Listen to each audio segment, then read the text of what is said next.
Hello guys, तर तुम्ही आषाढी एकादशीचं गाणं बघितलंच असेल. तर त्या शूटची तयारी आम्ही नक्की कुठे केली आहे तर ते तुम्ही बघा. आमच्या मामाकडे आम्ही गेलो होतो.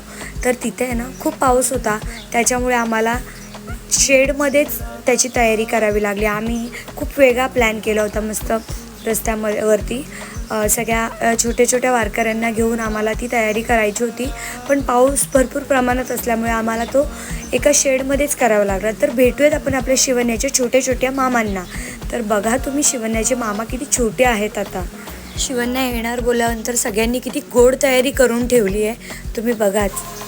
तर हा आहे अर्णव, स्वराज, हा देखील स्वराज आहे, आणि हा आपला बीबी मामा, रेहान मामा, शिवाचा सगळ्यात छोटा मामा, आणि ही स्वतः शिवन्या. बघा कशी डान्स करते आहे.